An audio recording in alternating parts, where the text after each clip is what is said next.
में बातें करेंगे, नहीं तो फिर गड़बड़ हो जाएगा मामला और आप पढ़ाई लिखाई बंद कर देंगे। ओके, तो isomerism lecture number 7। I think हम क्या पढ़ रहे हैं, जीआई कंप्लीट हो चुका है क्या? जीआई पढ़ चुके हैं क्या? कैलकुलेशन ऑफ जीआई हो चुका है क्या? मैंने शायद होमवर्क दिया था आपको, वो कर लिया आप लोगों ने? क्वेश्चन कर लिया? अच्छा, कुछ बच्चे लास्ट लेक्चर में आए नहीं थे ना? क्यों नहीं आए थे? मतलब टेस्ट की प्रिपरेशन के लिए क्लास छोड़ देंगे? मतलब अगले दिन टेस्ट है तो आज सैटरडे को क्लास नहीं जाना है? नहीं, ये गलत मैनेजमेंट है ना? किसी सर का ऐसे लोगों को डीएम बना दिया जाएगा, किसी सर का तो पता चला कि वो एक दिन जाना है अगर कहीं पर हमें चेकिंग पे, तो एक दिन हम छुट्टी लेंगे, ऐसा कुछ नहीं है। आप अपना मैनेजमेंट पहले से करिए और प्रिपरेशन आपकी हमेशा रेडी रहना चाहिए। ऐसा नहीं कि सैटरडे को ही आप पढ़ के जाएंगे। अब चलो ठीक है, अब तो होमवर्क नहीं किया होगा फिर तो आप लोगों ने। मैंने जीआई का जो होमवर्क दिया था वो किया है कि नहीं किया आपने? होमवर्क तो इसमें है भी नहीं। अगले लेक्चर में होमवर्क लगा दीजिएगा, तो अगले लेक्चर में इसका होमवर्क बता देंगे। तो चलो आज आगे पढ़ाई देते हैं हम जो है। ओके, तो कैलकुलेशन ऑफ जीआई आंसर को तो बता दूं, डिस्कस कर लो, ठीक है? मैं जिसने जो मेहनत किया है उसको तो उसका फल मिलना चाहिए, जिसने होमवर्क किया है उसे तो पता होना चाहिए। आंसर बता दूं, लाओ नोटबुक देना, आंसर बता दूं, इसमें लगा देंगे क्या होमवर्क? हाँ, कितने लोगों ने नहीं किया होमवर्क और कितने लोगों ने होमवर्क किया? मतलब एक हाथ उठाया तो वो भी नीचे कर दिया, 2-3 ने। अच्छा, एक काम करें, मैं आप मेरे लेक्चर को देख लीजिएगा, वैसे वो आपको आता है जीआई कैलकुलेशन तो आप पहले से जानते हैं। तो मैंने जो क्वेश्चन दिया उसमें total number of geometrical isomer आप कैलकुलेट कर लीजिएगा और हम डिस्कस कर लेंगे नेक्स्ट लेक्चर में। ओके, तो चलिए आज हम पढ़ते हैं जीआई में आगे। तो जीआई में ज्योमेट्रिकल आइसोमेरिज्म कहां होता है जानते हैं आप? ज्योमेट्रिकल आइसोमेरिज्म कितने टाइप का होगा ये भी जानते हैं आप, और ज्योमेट्रिकल आइसोमर कितनी संख्या में होगा ये भी जानते हैं। Physical property of geometrical isomer ये भी शायद आप जानते हैं। फिजिकल प्रॉपर्टी ऑफ जीआई जानते नहीं जानते आप लोग? लिखो, तो हम स्टार्ट करेंगे कन्फर्मेशनल आइसोमेरिज्म। फिजिकल प्रॉपर्टी बताना है क्या आपको? अरे बॉइलिंग पॉइंट किसका ज्यादा, मेल्टिंग पॉइंट किसका ज्यादा? हाँ, नहीं बताना है, नहीं बताना?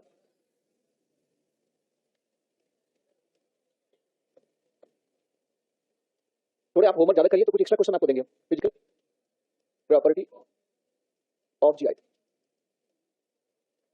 Physical property of GI number 1 stability. Number 1 stability. Stability में अगर हम ध्यान से देखें तो जो 6 आइसोमर होते हैं उसमें सिमिलर ग्रुप लगभग एक साइड होते हैं और ये ग्रुप जो होते हैं ट्रांस में ये एक क्रॉस होते हैं। तो अगर हाइड्रोजन के अलावा दूसरे ग्रुप होंगे तो याद रखिएगा इनके बीच में रिपल्शन की प्रोबेबिलिटी है। इनके बीच में किसकी प्रोबेबिलिटी है बताओ? रिपल्शन की। अगर नजदीक होंगे इस कंडीशन में तो रिपल्शन की प्रोबेबिलिटी ज्यादा है, और ट्रांस में क्या होंगे, अगर दूर होंगे तो इनके बीच में रिपल्शन की प्रोबेबिलिटी क्या है बताओ? कम है। समझ में आ गया? क्योंकि अगर 6 आइसोमर देखेंगे तो बड़े ग्रुप एक तरफ होंगे और हाइड्रोजन जो छोटे साइज के होते हैं वो एक तरफ होंगे, और ट्रांस में क्या होगा, एक बड़ा ग्रुप और छोटा हाइड्रोजन होगा एक तरफ होगा। तो अगर हम ध्यान से देखा जाए तो जनरली ऐसा देखा गया है कि सिस में बड़े ग्रुप के बीच में स्टेरिक रिपल्शन की वजह से, स्टेरिक रिपल्शन मतलब इनके साइज बड़े होने की वजह से, इनके बीच में रिपल्शन की वजह से सिस की स्टेबिलिटी जनरली ट्रांस से क्या होती है? कम होती है। ये ऐसा देखा गया। तो generally cis form as less stable than trans form. लेकिन अगर ये जो एक दूसरे को रिपेल कर रहे हैं, जो एक दूसरे से लड़ रहे हैं, इस फैमिली में ये दोनों ग्रुप एक दूसरे से लड़ रहे हैं तो इस फैमिली की स्टेबिलिटी क्या हो जाएगी? कम। लेकिन अगर इन फैमिली के बीच में लड़ाई के बजाय ये एक दूसरे को प्यार कर ले बैठे या एक दूसरे को प्यार करने लगे, अगर ये ग्रुप इनके बीच में ये जो लड़ाई चल रही है लड़ाई ना हो बल्कि इनके बीच क्या हो जाए बताओ? प्यार, अट्रैक्शन क्रिएट हो जाए, तो यहाँ पर स्टेबिलिटी घटने के बजाय क्या हो जाएगी? बढ़ जाएगी। तो जनरली ऐसा देखा गया कि सिस कम स्टेबल होता है। लेकिन अगर किसी जगह पर सिस वाले केस में फोर्स ऑफ अट्रैक्शन के बढ़ने के चांसेस हो तो सिस की स्टेबिलिटी ट्रांस से भी क्या हो जाती है? ज्यादा। लिखिए, generally generally cis isomers are less stable than trans. Generally cis isomer are less stable than trans except following cases. Except following cases. पहला, दोनों के बीच में इंट्रामोलिकुलर हाइड्रोजन बॉन्ड बन जाए। जानते हैं हाइड्रोजन बॉन्ड? जानते हैं आप लोग? बस द केस ऑफ इसे चिलेशन भी कहते हैं। क्या कहते हैं? Chelation. Number 1 intramolecular hydrogen bonding, intramolecular H bond या चिलेशन जिसे कहते हैं। चिलेट, हाइड्रोजन बॉन्डिंग समाप्त हो गया कि नहीं? तो फिर जानते होंगे आप चिलेशन। नंबर 2, एक केटायन हो एक एनायन हो, इनके बीच में एक केटायन हो जाए दूसरा क्या हो जाए? Anion. Cation anion attraction. Number 3, dipole dipole attraction. एक पे पार्शियल प्लस हो एक पे पार्शियल क्या हो बताओ? Minus. Dipole dipole attraction. And next cycloalkene. चौथा केस है कि एल्कीन के सिस फॉर्म स्टेबल होते हैं 11 कार्बन तक। साइक्लोएल्कीन जो होते हैं 11 कार्बन तक सिस स्टेबल होते हैं। 11 से बाद 12 ऑनवर्ड जो होते हैं वो ट्रांस स्टेबल होते हैं। यहाँ लिख सकते हैं cycloalkene up to 11 carbon, 11 carbon. तो बस याद रखना ये सिस के दोनों ग्रुप के बीच में अगर हाइड्रोजन बॉन्ड बनने के चांस है या एक केटायन है एक एनायन होने के चांसेस हैं तो उस केस में सिस की स्टेबिलिटी ट्रांस से क्या हो जाएगी? ज्यादा। हम कुछ क्वेश्चन दिए आपको करने के लिए, चलिए decide stability order. Stability order, cis two butene trans two butene, cis two pentene trans two butene. बात नहीं, ethene 1 two diol, ethene 1 two diol का cis and trans condition.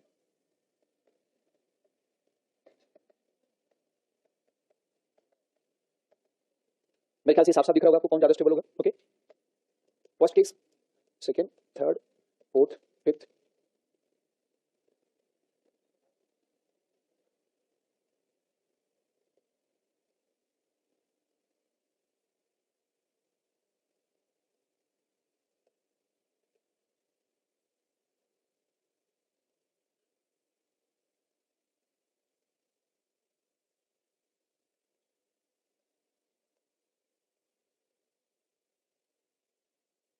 Okay, तो मेरे ख्याल से बता देंगे आप लोग फटाफट, बस आंसर आप लिखते जाइए साथ साथ। ये लिख लोगे आंसर आपने? क्वेश्चन तो घर पे भी नोट कर सकते हैं आप। क्वेश्चन तो आप 2-4 कम नोट करेंगे कोई फर्क नहीं, कंसेप्ट क्लियर होना चाहिए। अगला क्वेश्चन भी देंगे। वैसे आप लोग खैर हर टाइप के क्वेश्चन सॉल्व कर लेते हैं, मुझे पक्का यकीन है, और काफी इंटेलिजेंट टाइप के लोग हैं आप लोग, है ना, काफी इंटेलिजेंट टाइप के प्राणी हैं आप लोग, है ना। लेकिन मुझे सिर्फ चाहिए आपका 700 से ऊपर नंबर। याद रखिएगा टॉप 10 में जो पाने वाला एक बच्चा होगा टॉप 10 में, मेरी तरफ से भी एक छोटा सा गिफ्ट होगा।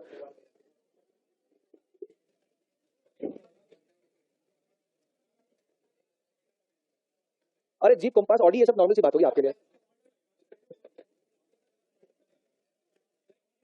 हाँ, अब देखिए आप लोग क्या है कि तुरंत गाड़ियों में चक्कर में पड़ गए ना। इधर मुझे बताएं इनकी स्टेबिलिटी का ऑर्डर क्या होगा फास्ट। तो पहले में क्या आंसर लिखा आपने, ये फर्स्ट में ट्रांस इसमें सिस, क्योंकि यहाँ पर जो OH है, ये सिस वाली बीमारी हर क्लास में होती है, चाहे इंटेलिजेंट बच्चे हो चाहे कम इंटेलिजेंट बच्चे हो, ये सिस की जो बीमारी अक्सर क्लास में नजर आती है ना। ओके, तो ये H+ या O-, हो गया। तो यहाँ पर इसकी स्टेबिलिटी ज्यादा, यहाँ पर भी ये कीटान एनान अट्रैक्शन, साथ में हाइड्रोजन बॉन्ड बनने के चांसेस भी हैं, दोनों है। तो यहाँ सिस की स्टेबिलिटी ज्यादा, यहाँ पर सिस ज्यादा स्टेबल, यहाँ पर सिस ज्यादा स्टेबल।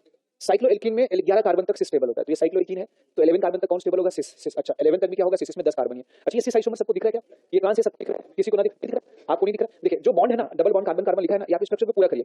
जब पूरा करेंगे तो इसमें अंदर की तरफ ये है 2 कार्बन कार्बन के बॉन्ड है, तो बाहर की तरफ क्या होगा, यहाँ पर हाइड्रोजन। अभी डबल बॉन्ड पर दोनों हाइड्रोजन सेम दिशा में है, तो कौन सा आइसोमर हो गया, सिस। और यहाँ पर ये हाइड्रोजन देखो, ये अपोजिट दिशा में, तो कौन सा आइसोमर हो गया बताओ, ट्रांस, है ना। आया समझ में। अच्छा मैंने बताया था क्लास में शायद, नहीं बताया था मैंने आपको शायद ये बताया था कि साइक्लोहेक्सीन में जीआई क्यों नहीं होता, तो क्योंकि उसका ट्रांस अनस्टेबल होता है। अच्छा ठीक है, अब जिंदाबाद मुर्दाबाद मत करो, मैं बता रहा हूँ, है ना, शुरू हो गया जिंदाबाद, नहीं बताया था, नहीं बताया था।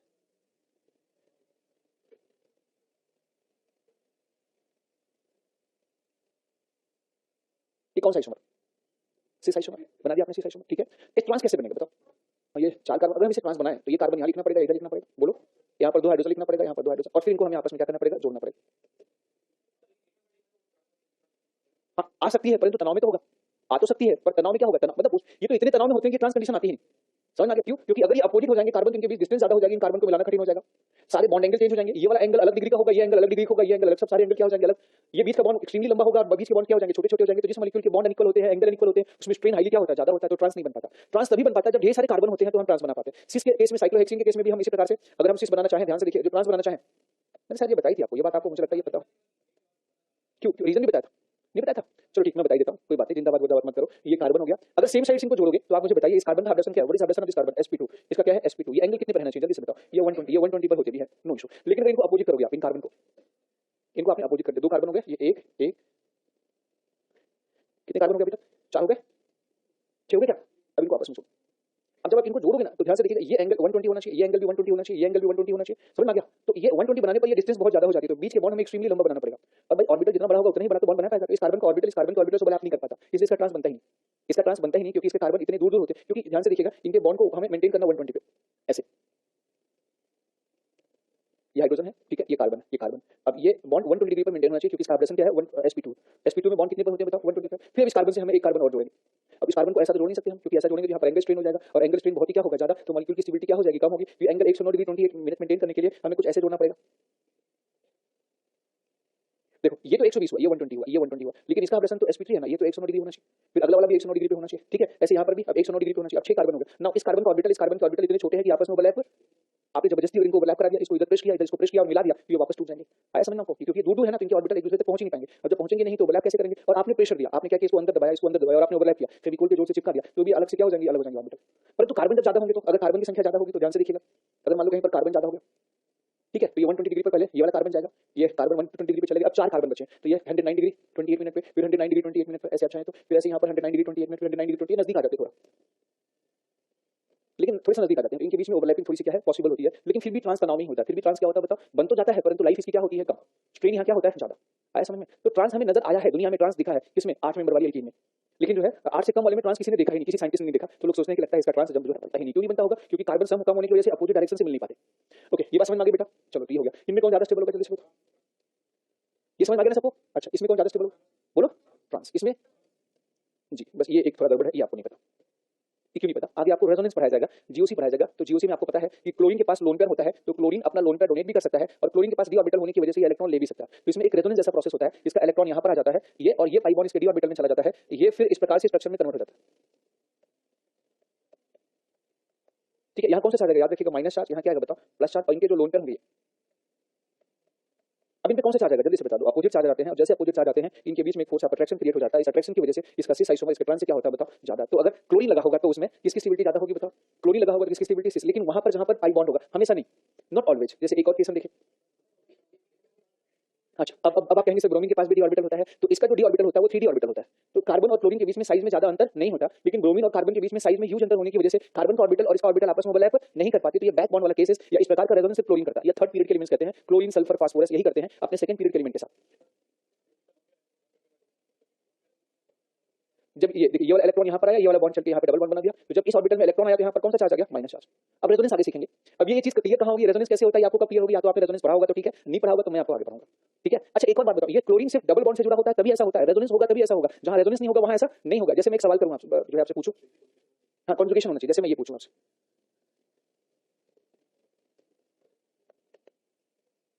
यहाँ पर क्लोरीन वेज पर है, यहाँ क्लोरीन वेज पर है, ये सी आइसोमर, और यहाँ पर क्लोरीन एक वेज है, क्या है बताओ, डैश।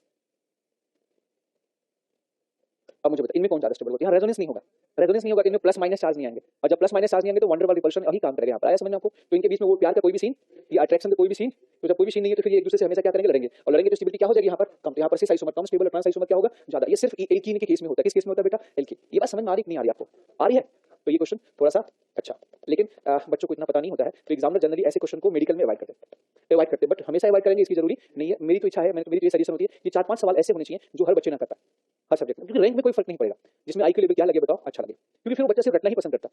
अब रटने वाले डॉक्टर खतरनाक होते हैं, है ना। चलिए अब हम बात करते हैं, ये 10 नंबर क्वेश्चन हो गया, ओके।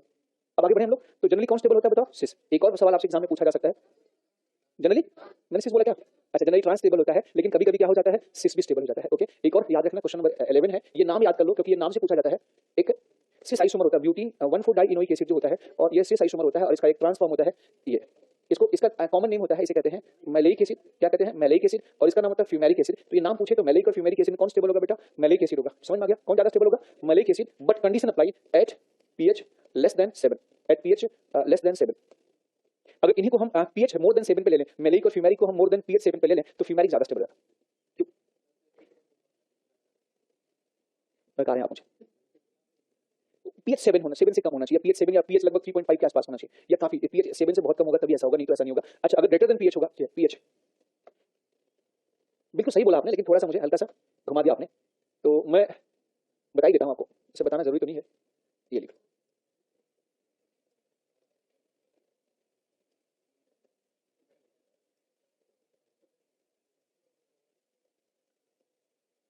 ओके ये मैलिक एंड फ्यूमेरिक एसिड है, परंतु एट पीएच अगर मैं लिख दें पीएच ग्रेटर देन या इक्वल टू 10, बात नहीं, पीएच ग्रेटर देन और इक्वल टू क्या हुआ, अच्छा ग्रेटर देन और इक्वल टू 10 हो तो ये फ्यूमेरिक ज्यादा स्टेबल है।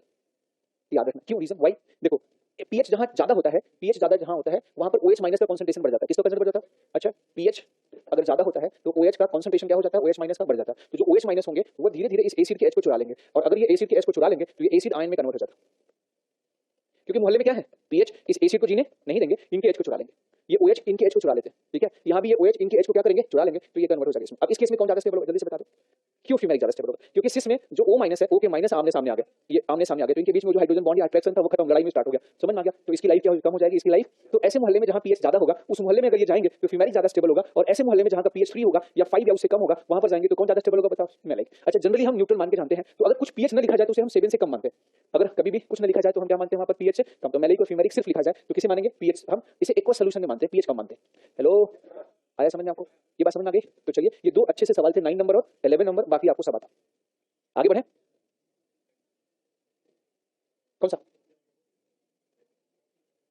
एक जगह आपकी और गलती होगी, कौन सा क्वेश्चन हो गया, छोड़ो वो अभी नहीं बताऊंगा, वो मैं आगे बताऊंगा कंफर्मेशनल आइसोमेरिज्म, क्योंकि सब इकट्ठे बता देंगे तो मामला यहीं पे क्या हो जाएगा, गड़बड़। ओके अब बस याद रखना हमेशा कौन स्टेबल होता है, ट्रांस, कभी कभी क्या हो सकता है सिस, सिस होने के स्टेबल होने के कौन ऑप्शन है, 4 cation ion attraction, hydrogen bonding, dipole dipole attraction, cycloalkene up to 11 carbon, that's all. Next अब स्टेबिलिटी हो गया, अब हम बात करेंगे melting points. Melting point, melting point boiling point जानते हैं आप लोग, या हम बात करते हैं, चलो व्हाट इज मेल्टिंग पॉइंट, क्या मेल्टिंग पॉइंट किसको कहते हैं बताओ बेटा,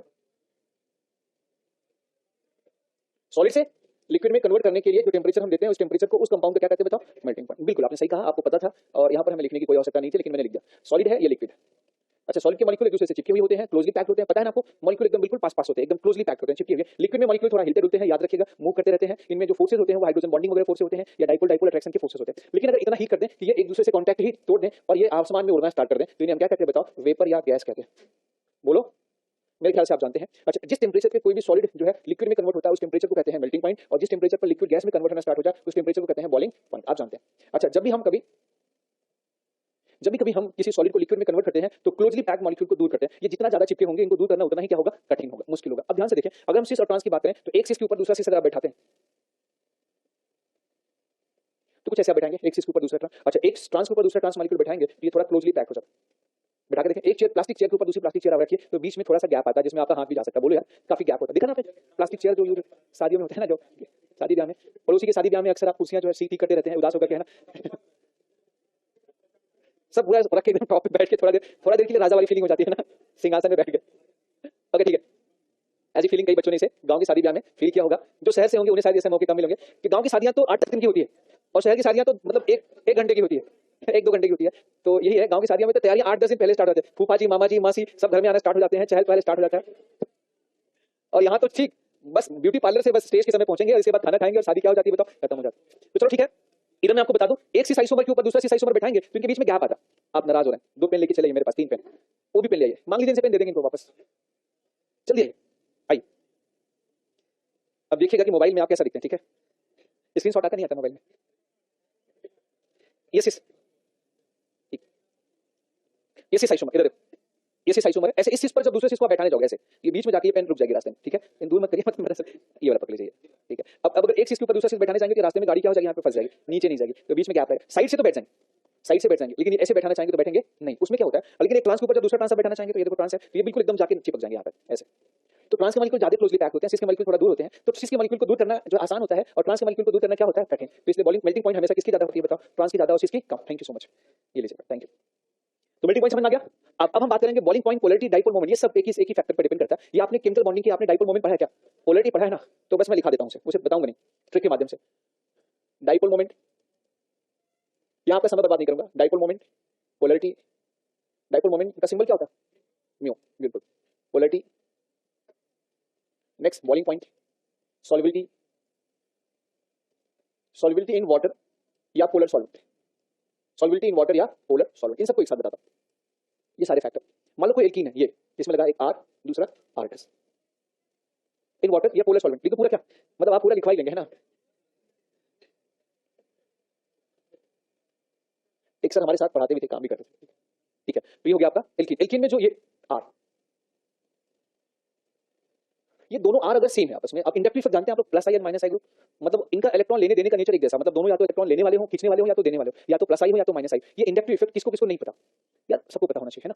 पता ना, जीओसी में आपने पढ़ा है, बोलो कोई ऐसा बच्चा जिसको ना पता हो जल्दी से बता दे, मैं तरीका चेंज कर दूंगा फिर। हाँ ठीक है, फिर पता है सबको। तो अगर ये दोनों किनारे पर सेम टाइप के ग्रुप हो, सिमिलर इंडक्टिव इफेक्ट, इनका इलेक्ट्रॉनिक इफेक्ट एक जैसा, दोनों इलेक्ट्रॉन या तो खींचते हो या तो दोनों क्या करते हो, तो यहाँ पर R एंड R डैश अगर आपस में सेम या both group have same nature या same I effect, same I effect, I effect लिख देता हूं, या दोनों ग्रुप या तो इलेक्ट्रॉन डोनेट करने वाले हो या दोनों ग्रुप यहाँ हो इलेक्ट्रॉन, या ऐसे समझते हैं इस कार्बन के कंपेयर में दोनों की इलेक्ट्रॉन नेगेटिविटी या तो हाई हो या तो दोनों की इलेक्ट्रॉन नेगेटिविटी क्या हो, मतलब दोनों या तो इलेक्ट्रॉन खींचते हो या तो दोनों क्या करते हो, डोनेट करते हो। इलेक्ट्रॉन खींचने के मामले में या देने के मामले में दोनों का नेचर क्या हो बताओ, एक जैसा। कार्बन से इधर लेफ्ट साइड से भी खींच रहा है, इधर राइट से भी खींच रहा है, तो उस केस में जो प्रॉपर्टी, ये सारी प्रॉपर्टी जो होती है, ये सिस की ज्यादा होती है और ट्रांस की कम होती है। सेम ग्रुप होगा तो सेम साइड होने पर प्रॉपर्टी ज्यादा होगी, बॉइलिंग पॉइंट, मेल्टिंग पॉइंट सब क्या होगा ज्यादा। और अगर ये क्रॉस होंगे, ये R और R डैश अगर अपोजिट है, आपस में सेम नहीं है, R डैश होना चाहिए यहाँ पर, चलो R डैश लिख देता हूं।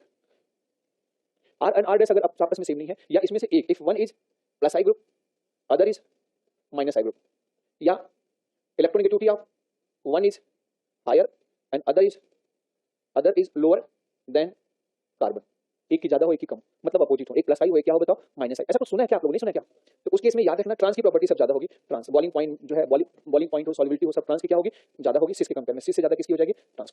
अभी ट्रिक है, आप कहिए तो मैं बॉइलिंग पॉइंट चलूं वापस। पोलैरिटी, डाइपोल मोमेंट आपने पढ़ा था, आपने पढ़ा होगा किसी मॉलिक्यूल में एक बॉन्ड होगा तो उसका जो डाइपोल मोमेंट होगा दोनों एटम की इलेक्ट्रॉन नेगेटिविटी पर डिपेंड करेगा। किसी मॉलिक्यूल में दो बॉन्ड अगर प्रेजेंट होंगे तो उनका डाइपोल मोमेंट, उन दोनों बॉन्ड का डाइपोल मोमेंट प्लस वो जिस एंगल पर जुड़े हैं उसके आधार पर आप निकालते हैं। दोनों ग्रुप सेम है तो निकालते हैं mu resultant is equal to mu one square plus mu two square minus mu two plus mu one mu two cos theta root करके लगाते हैं। अपोजिट ग्रुप होते हैं तो माइनस करके वहां पर निकालते हैं ना आप लोग वेक्टर मेथड से। तो अब हम केमिकल बॉन्डिंग वाले पार्ट को यहाँ पर छेड़ने वाले, तो आप उसी से यहाँ पर निकाल सकते हैं। जैसे मैंने बस एग्जांपल लिखना है, ये सारी प्रॉपर्टी अगर मैं आपसे बोलूं, यहाँ पर एक CH3 ग्रुप है, यहाँ पर CH3 ग्रुप सेम है तो याद रखिएगा, कुछ दिमाग नहीं लगाना। ग्रुप सेम है तो कुछ दिमाग नहीं लगाना। बता दो इसमें इसमें सिस का सारी प्रॉपर्टी क्या होगी, ट्रांस से क्या होगा ज्यादा, जितनी सारी प्रॉपर्टी आपने लिखा, बॉलिंग पॉइंट सिस की ज्यादा, ट्रांस है, डाइपोल मोमेंट सिस का ज्यादा, ट्रांस है, पोलैरिटी सिस का ज्यादा, ट्रांस है, आया समझ में आपको, सॉल्युबिलिटी सिस की ज्यादा, ट्रांस है। लेकिन अगर इसमें से एक तरफ प्लस आई ग्रुप लगा हो और एक तरफ माइनस आई ग्रुप लगा हो, जैसे एक हमने लगा दिया CS3, ये प्लस आई कैटेगरी का माना जाता है, और एक तरफ हमने लगा दिया Cl, ये माइनस आई कैटेगरी का माना जाता है। इसे कहते हैं ये इलेक्ट्रॉन देने वाला ग्रुप और ये कहते हैं इलेक्ट्रॉन खींचने वाला ग्रुप। ओके, जो इलेक्ट्रॉन खींचते हैं उनको माइनस आई ग्रुप कहा जाता है, जो देते हैं उन्हें क्या कहते हैं बताओ, प्लस आई। तो एक इलेक्ट्रॉन खींच रहा है, एक डोनेट कर रहा है, तो इस केस में किसका सारी प्रॉपर्टी ज्यादा होगी, जल्दी से बताओ, ट्रांस का। पक्का बोलो बेटा, एक प्लस आई हो एक माइनस आई हो तो ट्रांस की प्रॉपर्टी क्या होगी ज्यादा। एक CS3 हो, C डबल बॉन्ड, यहाँ पर NO2 लगा है, और नेक्स्ट केस में CS3 हो, CH हो, डबल बॉन्ड हो, H और क्या लगा है NO2।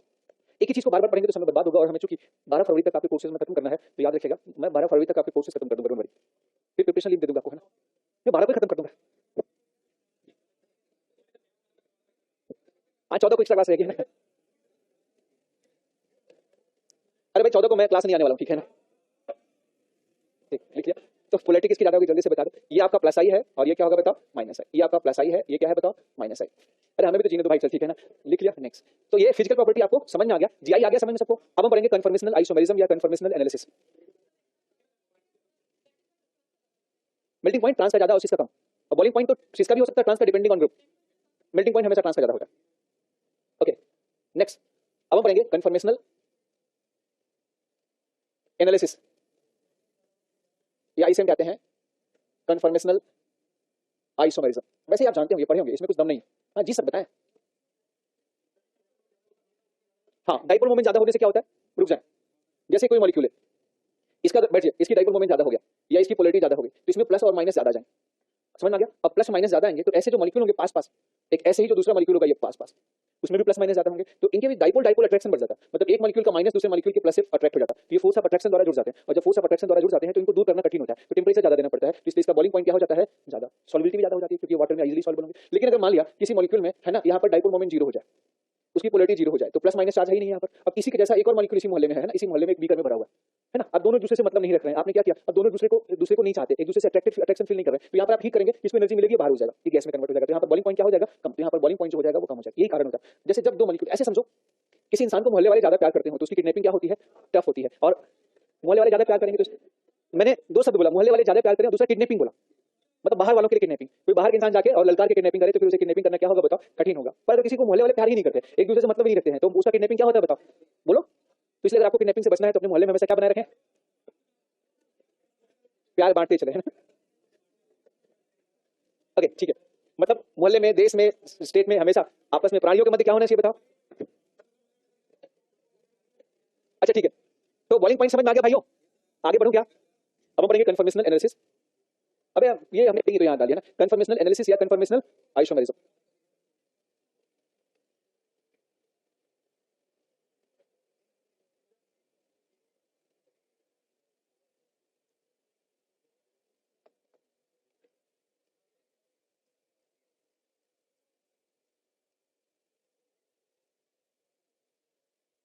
मैंने सुना है कि ये इंटेलिजेंट बच्चों के बैच है, ये बातें नहीं करते, किसी ने लगता अफवाह फैला दी है ना।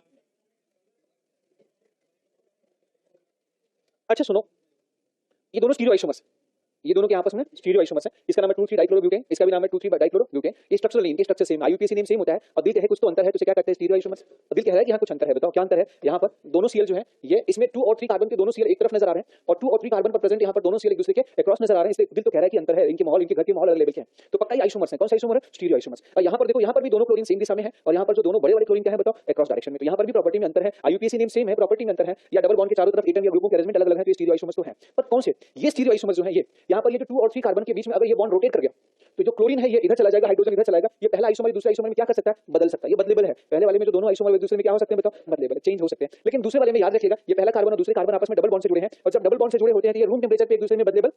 तो याद रखिएगा, जब दो स्टीरियो आइसोमर एक दूसरे में ना बदलते हो तब उन्हें कहा जाता है हम लोग, ये ज्योमेट्रिकल आइसोमर्स कहा जाता है, और जब एक दूसरे में बदलने वाले हो तो उन्हें कहते हैं कन्फर्मेशनल आइसोमर्स।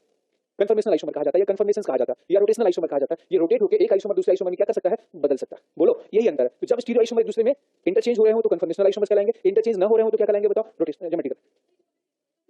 हाँ बोलो बेटा जी, इनकी फिजिकल प्रॉपर्टी में चेंज आएगा, इनकी स्टेबिलिटी में चेंज आएगा। इनकी केमिकल प्रॉपर्टी जो डायरेक्शन पे डिपेंड करता है, जो क्लोरीन की दिशा पे डिपेंड करता है, वो केमिकल प्रॉपर्टी चेंज आएगी, और जो डायरेक्शन पे डिपेंड नहीं करता, ग्रुप पे निर्भर करता है, वो सेम आएगी। तो इनकी केमिकल प्रॉपर्टी सेम भी हो सकती है, डिफरेंट भी हो सकती है, डिपेंडिंग ऑन कौन सी केमिकल प्रॉपर्टी। आया समझ में बेटा? जैसे यहाँ पर भी इनकी केमिकल प्रॉपर्टी जो क्लोरीन की दिशा में डिपेंड करती है, जैसे इसका हाइड्रोजनेशन कराएंगे तो किसी में मीजो बनेगा, किसी में रेस्मिक पिक्चर बनेगा, आगे हम आपको बताएंगे। तो जो दिशा पर निर्भर करती है वो अलग होगी, जो दिशा पर निर्भर नहीं करती वो सेम होगी। जो ज्योमेट्रिकल और ऑप्टिकल जिन स्टीरियो आइसोमर्स की कॉन्फिगरेशन आप बता सके उनको कॉन्फिगरेशनल आइसोमर कहा जाता है। कॉन्फिगरेशनल आइसोमर में दो होते हैं, ये जो जीआई है ये कॉन्फिगरेशनल है, जो ऑप्टिकल होते हैं वो भी कॉन्फिगरेशनल होते हैं। क्या चीज? क्या बेटा? अभी कहाँ खत्म हुआ? नहीं, अभी हम अब जीआई बताया है, पहले कन्फर्मेशनल बता देते हैं, उसके बाद हम क्या बताएंगे आपको? ऑप्टिकल। ऑप्टिकल लास्ट में बताएंगे, ठीक है? ये जल्दी खत्म हो जाएगा। यहाँ पर ध्यान से देखिए, एक और बात आपको बताने वाला हूँ, पता नहीं क्या बताने वाला, भूल गया, दिमाग में कुछ था भूल गया। हाँ अच्छा, कन्फर्मेशनल आइसोमेरिज्म को जो है ये जो इनको स्यूडो आइसोमर्स कहा जाता है, इनको क्या कहते हैं बताओ? Pseudo isomers. और जो ज्योमेट्रिकल और ऑप्टिकल होते हैं इनको रियल आइसोमर्स कहा जाता है, या कन्फर्मेशनल आइसोमेरिज्म को हम कन्फर्मेशनल एनालिसिस भी कहते हैं। अच्छा, वजह क्या होती है? जो कन्फर्मेशनल आइसोमर्स होते हैं इनको हम अलग नहीं कर पाते। क्यों नहीं अलग कर पाते? जैसे इसका अगर 1000 इसके अगर 100 मॉलिक्यूल है, इसके 100 मॉलिक्यूल आपने अलग कर दिया, इसको अलग बर्तन में रख दिया, फिर से अंदर रोटेशन हो गया और ये दोनों दूसरे में क्या हो गया बताओ? इंटर कन्वर्ट हो गए। तो जितनी बार अलग करेंगे फिर से मिक्सचर बनता रहेगा आपको, तो इनको हम कभी भी अलग नहीं कर पाते, इसलिए इनको हम स्यूडो आइसोमर्स कहते हैं। और जिन्हें हम आइसोलेट कर पाते हैं उन्हें क्या कहते हैं? रियल आइसोमर्स कहते हैं। अच्छा, कन्फर्मेशनल आइसोमेरिज्म में हम एनालिसिस करते हैं, जैसे इसका नाम क्या होगा, इसका नाम क्या होगा, इसकी प्रॉपर्टी क्या होगी, इसकी प्रॉपर्टी क्या होगी। आया समझ में आपको? कौन ज्यादा स्टेबल होगा, कौन कम स्टेबल होगा, ये एनालिसिस करते हैं, इसलिए इसको कहते हैं कन्फर्मेशनल एनालिसिस। आया समझ में आपको? तो हेडिंग डाली आपने? नहीं समझ में? क्या आ गया समझ में? अब मैं इसे आसान शब्दों में बोलता हूं, लिखिए। चलिए, rotation in along rotation along rotation along single bond, rotation along single bond are possible. अच्छा, आप लिखते नहीं क्या आप लोग? Rotation along single bond are possible, हो गया? लिखिए, the different form of a compound, the different forms of a compound which are created due to rotation along, the different forms of a compound which are created due to rotation along single bond are known as rotational isomers, rotational isomers और rotamers। लिख दो क्या मैं यहाँ पे? Rotational isomers या rotamers. Rotational का रोटा और आइसोमर्स का मर्स मिला के क्या कहते हैं बताओ? रोटामर्स। और कन्फर्मेशनल आइसोमर्स और कन्फर्मेशंस यानी क्या कहते हैं? और conformations. And the phenomenon is known as, क्या कहेंगे बताओ? Conformational isomerism. देखो, मैं लिखाने का मेरा कोई इरादा नहीं था, मुझे आपको चुप कराना था कि आप शांत हो जाएं, बातें करना बंद कर दें, तो मैंने लिखाना स्टार्ट करा दिया, बाकी लिखने से कोई मतलब नहीं है। अच्छा, ये कन्फर्मेशनल आइसोमर रूम टेंपरेचर पे एक दूसरे में बदलते हैं। अच्छा, इनको एक दूसरे में बदलने के लिए कार्बन कार्बन जो सिंगल बॉन्ड होता है ना, इसको रोटेशन के लिए ज्यादा एनर्जी की आवश्यकता नहीं पड़ती, और हमारे कमरे के तापमान पर इतनी एनर्जी अवेलेबल होती है, ये लगातार एक दूसरे में क्या कर सकते हो बताओ? बदल सकते हो। इसलिए ये लगातार प्रोसेस मॉलिक्यूल के अंदर चलता रहता है। ये उस रूप में ज्यादा रहते हैं जिस रूप में इनको कंफर्टेबल फील ज्यादा होता है, जिसमें स्टेबल होते हैं। अभी आगे मैं आपको बता रहा हूं। अब कन्फर्मेशनल एनालिसिस के लिए हमें थोड़ा सा कुछ टर्म की आवश्यकता पड़ेगी, वो हम लोग जान लेते हैं। तो हम ये पढ़ेंगे, लिखेंगे terms used in conformational analysis, या बेसिक इन्फॉर्मेशन लिख सकते हैं, या information for basic information for conformational analysis, basic information for conformational analysis. First, method of representation of molecule, method of representation of molecule, molecule को present कैसे करते हैं? Okay, ये आप जानते हैं। वैसे तो मॉलिक्यूल को प्रेजेंट करने के कई सारे मेथड होते हैं। एक होता है veg dash model, veg dash model. दूसरा होता है, क्या होता है बताओ? जानते होंगे आप लोग, सॉहर्स प्रोजेक्शन फॉर्मूला या सॉहर्स मेथड। तीसरा होता है न्यूमैन प्रोजेक्शन फॉर्मूला। ओके, चौथा फिशर। इनके बारे में आप जानते हैं सर। वेज डैश तो आपको पता है, वेज डैश आपको पता है, मतलब जहां पर बॉन्ड वेज और डैश दिखाया, मतलब क्या होता है? वेज वाला बॉन्ड बाहर की तरफ है और डैश वाला बॉन्ड क्या है बताओ? अंदर की तरफ। एक बार लिख लेते हैं हम लोग फॉर्मेलिटी के लिए, वेज डैश मॉडल। जैसे मान लिया किसी को CH4 का स्ट्रक्चर बताना है, उसको आपने CH4 बना दिया कि बोला इसका हाइड्रोजन sp3 है, इसका स्ट्रक्चर टेट्राहेड्रल होगा, ये बात उसको समझ में आ जाएगी और आप बोलेंगे कि ये मॉलिक्यूल ऐसे लिखा जा सकता है, ठीक है? और आप लगे हाथ ये भी बता देंगे कि देखो यहाँ का जो बॉन्ड है ये एंगल, ये सब इक्वल डिस्टेंस पर है, ये वाला जो बॉन्ड है ये बॉन्ड है, ये जितने एंगल पर है ये थीटा, ये उतने ही एंगल पर ये वाला बॉन्ड है। तो हो सकता है कि अगर उसको स्ट्रक्चर ना पता हो तो विरोध करे, बोले नहीं ये तो कैसे हो सकता है, हम तो बेवकूफ समझ रखा है, ये ज्यादा दिख रहा है, ये कम दिख रहा है, कैसे बराबर हो सकता है? थीटा एंड थीटा डैश, तो जिंदाबाद मुर्दाबाद बोल सकता है ना। तो ऐसे केसेस में वेज डैश मॉडल का प्रयोग हम करते हैं। तो हम क्या दिखाते हैं? बताते देख भाई, ये वाला बॉन्ड तो बोर्ड के प्लेन में है, ये वाला बॉन्ड बोर्ड के प्लेन में है, और ये बॉन्ड बोर्ड के प्लेन में नहीं है, ये क्या है बताओ? ये बाहर की तरफ है, और ठीक अंदर की तरफ एक दूसरा वाला बॉन्ड है, इसलिए इनके बीच की डिस्टेंस बराबर है, और इसको तुम चाहो तो ऐसे लिख सकते हो। अब समझ जाएगा, बोला अच्छा ये बात है, ये बात। ओके, पहली बार जो स्ट्रक्चर पढ़ते हैं उनको ये अब कहेंगे देख भाई तू इधर से देख रहा है, ये तेरी तरफ है, ये वाला बॉन्ड क्या है बताओ? ये तेरी तरफ, ये 2 है, और ये क्या है? ये तेरे से दूर है, ये टुवर्ड्स ऑब्जर्वर, ये अवे फ्रॉम ऑब्जर्वर, ये टुवर्ड्स है ऑब्जर्वर, किसकी तरफ बताओ? टुवर्ड्स ऑब्जर्वर, ये क्या है? Away from observer. पक्का? तो ये वेज डैश है, इसका ये मतलब। अच्छा, मैं मिटाई दूं क्या इसको? तो कोई मतलब नहीं है इसका बहुत ज्यादा बताने का, समझ गए ना आप लोग? अच्छा, ये है बोर्ड के प्लेन में पर ऊपर, ये बोर्ड के प्लेन में साइड में, और ये बोर्ड में बाहर की तरफ, और ये जो झलक दिखलाता हुआ बॉन्ड, झलक दिखलाता हुआ वो क्वेश्चन है ना, ये पीछे की तरफ, क्योंकि जो बाहर की तरफ वो ज्यादा दिखेगा, जो पीछे वो झलक दिखलाएगा, तो जिसकी झलक दिख रही है उसको झलक दिखलाता दिखाओ ना फिर, है ना, झलक दिखला जा, है ना। नहीं बस इतना ही है। अगला, अब हमने वेस्डेस मॉडल लिख लिया, now we are going to अब सॉहर्स। देखो किसी एक कार्बन पर ग्रुप को दिखाना हो तो वेस्डेस मॉडल बढ़िया मॉडल होता है। किसी एक कार्बन के ग्रुप को दिखाना है तो वेस्डेस मॉडल क्या होता है, बढ़िया, उसमें क्लियरली आपको समझा सकते हैं। लेकिन अगर दो कार्बन के ग्रुपों को दिखाना है तो वहां पर वेस्डेस थोड़ी सी प्रॉब्लम करता है, तो सॉहर्स ने तरीका बताया। ओके, तो नंबर 2 है सॉहर्स तरीका, सॉहर्स प्रोजेक्शन फॉर्मूला। अरे यार, दो कार्बन, जैसे मान लो ये हो गया CH2 बिहार और यहाँ CH2Cl। अब ये दो कार्बन के ग्रुपों को दिखाना है तो वहां पर वेस्डेस प्रयोग करेंगे, या तो कैसे दिखाएंगे, तो ये सॉहर्स प्रोजेक्शन फार्मूला है, टू कार्बन के side view of adjacent carbon, side view of पड़ोसी एटम या एडजेसेंट।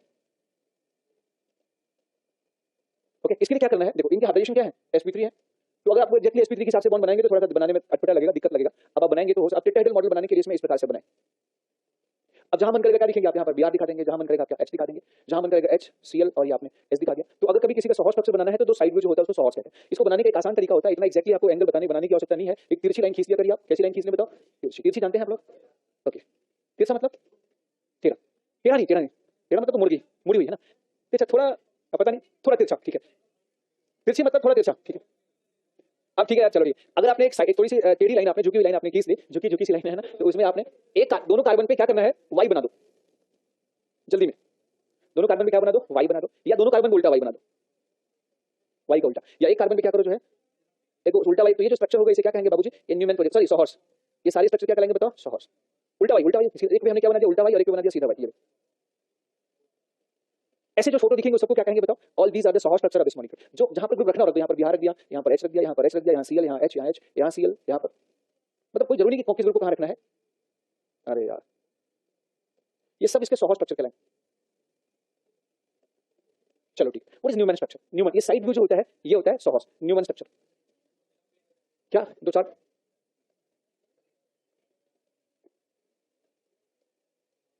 Newman projection formula. अगर मैं ऐसे सॉहर्स स्ट्रक्चर बनाऊं ऐसे, ये तो शुरू होते ही खत्म हो जाता है यार, क्या मतलब है। एक्चुअली सुबह 7 से क्लास रहती और लगातार 4। ओके, इधर देखें, अगर बाई चांस हम आपसे सवाल करें, इधर देखें, अगर मैं आपसे क्वेश्चन करूं कि ये वाला बॉन्ड, ये बॉन्ड, इस बॉन्ड का जो प्लेन है, इस बॉन्ड का प्लेन और इस बॉन्ड का प्लेन, इसके बीच का एंगल बताओ। मैंने यहाँ पर, चलो यहाँ पर हमने एटम चेंज कर दिया, हमने यहाँ पर Br लगा दिया ताकि मैं आपसे पूछ सकूं, यहाँ पर Br, यहाँ पर मैं बोला ये CBr बॉन्ड और जो CCl बॉन्ड है ये किस प्लेन में है, इनका एंगल बताओ। अब देखो, कोई 0 कह रहा है, कोई 90 कह रहा है, कोई 60 कह रहा है, कोई 120 कह रहा है, तो यहाँ से जो सॉहर्स स्ट्रक्चर होता है उसे स्टडी कर पाना थोड़ा क्या होता है, कठिन होता है। तो अंकल न्यूमैन ने एक आसान तरीका बताया। एक्चुअली हम रिलेटिव स्टडी करने वाले हैं ना, किसकी उम्र ज्यादा किसकी उम्र कम, कहाँ तनाव ज्यादा कहाँ तनाव कम है, तो किस फैमिली की रिलेटिव स्टडी करने वाले ना, तो ऐसे दिक्कत हो रही थी तो न्यूमैन अंकल ने एक आसान तरीका बताया। बोले साइड से देखोगे तो गड़बड़ हो जाएगा, सीधे सामने से देखो, है ना, अगर साइड से देखोगे तो कंफ्यूजन होगा, सामने से फिर एकदम कंफर्म हो जाएगा। मैं आपको बताता हूँ सामने से कैसे। पेन देना भाई, वो भी देना, एक और देना भाई, वापस दे दूंगा, विश्वास रखिए मैं ईमानदार हूँ, मैं पूरा ईमानदार हूँ और कई सालों से पढ़ा रहा हूँ ईमानदारी साहब। तो पेन अक्सर मेरे पास नहीं रही। एक्चुअली पहले मॉडल लेके मैं चलता, वो मॉडल आते हैं ना मार्केट में, जो मॉडल होते हैं, मैंने तो एक मॉडल मंगाया था अमेरिका से, वो हमारे साथी थे, लेकिन वो बच्चे चलाना शुरू कर दिए, अरे सर तो मॉडल लेके चलते हैं ना। अब एक दिन मेरी पत्नी ने पूछ दिया, एक दिन मेरे बच्चे ने कहा सर मॉडल लेके आ जाना, पत्नी ने मैसेज देख लिया, बोला कौन सा मॉडल लेना। उस दिन जैसे एक कुकर टूटा, मैंने कहा मॉडल लेके नहीं जाऊंगा। खाना तो मैं ही बनाया तो फिर मिलना पड़ा ना। ओके, पेन और दीजिए, क्या हुआ, हाँ अब मैंने उन्हीं के कब्जे में दे दिया, यही मॉडल आप देखते रहिए ना, ठीक है। ओके, एक्चुअली भूल जाता हूँ।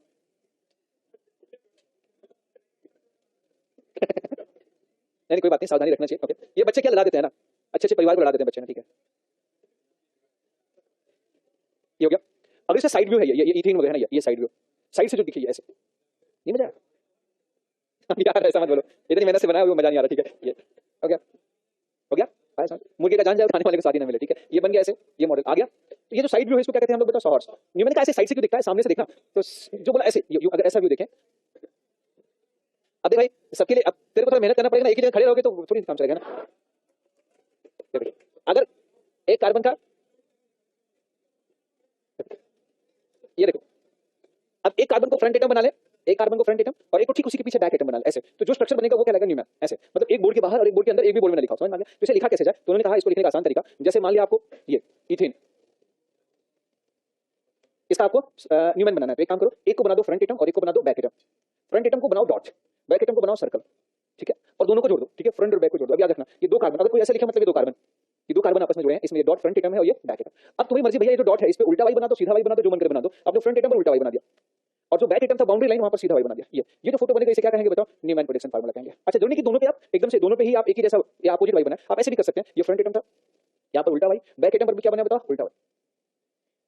अब उल्टा भी कर सकते हैं, दोनों पे क्या कर सकते हैं बताओ? ये फ्रंट एटम पर भी वाई को सीधा कर सकते हैं ऐसे, और बैक एटम पर भी क्या लिखा होता है? वाई को सीधा। कहीं भी जोड़ दो, यहाँ पर बिहार, यहाँ पर सीएल, यहाँ पर एच। देखो फ्रंट एटम में क्या है? फ्रंट एटम में दो हाइड्रोजन एक बिहार है, तो फ्रंट एटम में दो हाइड्रोजन एक क्या जोड़ेंगे बताओ? बिहार। बैक एटम में दो हाइड्रोजन और एक क्या है बताओ? क्लोरीन। खैर आपको आता था अनावश्यक समय था, लेकिन कोई बात नहीं, एक बार बताना, मेरे को भी लगता नहीं मैंने बता दिया है तो आपको आता। जब सवाल 100% का हो तो आपको 90% आता, 99% आता। हम सिर्फ वो 1% बताना चाहते हैं जिसकी वजह से आप 550 कट के वो 550 से आप 7.25 तक, मतलब 720 तक पहुंचे, 5, ठीक है, वहां तक पहुंचे, 100% क्वेश्चन हो जाए आपसे। यहाँ पर देखो, अगर एक साल आपने रिस्क लिया है, एक साल अपने लाइफ में अगर आप डॉक्टर पीछे बन रहे हैं, तो फिर क्यों ना ढंग से बने? दुनिया वाले देखें कि अरे एक साल रुका तो था और उसने डंके की चोट पे टॉपर बेस्ट लिया और अपने मन चाहा कॉलेज लिया, मन चाहे शहर के साथ। तो और समय से कितने महीने हैं? ओनली अप टू फरवरी तक, 12 फरवरी तक आपको जो है मैं कोर्स खत्म कर दूंगा, आपको प्रिपरेशन लीव भी दूंगा आपके की, और मार्च में आपकी पूरी प्रैक्टिस होगी। याद रखिए। अच्छा आप कहेंगे तो मैं पूरा पढ़ा दूंगा। चलिए, ये न्यूमैन प्रोटेक्शन फार्मूला जानते हैं। जे एडवांस में भी, नीट में भी ऐसे क्वेश्चन पे भी सवाल पूछे जाते हैं। इजाजत हो तो एक सवाल पेश करो, पेश करो क्वेश्चन। क्या समोसा खत्म हो जाता है क्या? ओके, तो एक क्वेश्चन लिखे चले जाओ बस। अच्छा क्या समोसा मिलता है क्या फ्री की पैसे का?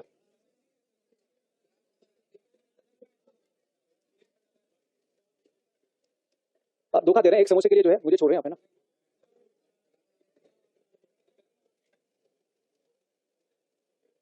आपको इनके बीच आइसोमेरिज्म बताना, वो नेक्स्ट डे हम इसका जवाब देंगे, क्योंकि मुझे पता चलेगा मुझे कैसे स्टार्ट करना। ये which isomerism present between these two, क्या इनके बीच कौन सा आइसोमेरिज्म है बताएंगे नेक्स्ट डे। Thank you. अच्छा मैंने आज क्या क्या पढ़ा दिया?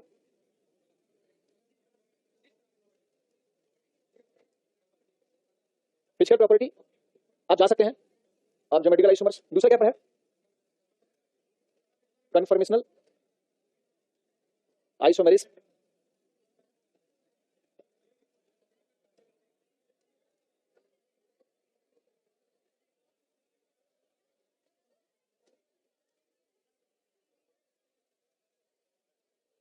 हाँ ठीक, वेज डेस्क सारा लिखना जरूरी नहीं।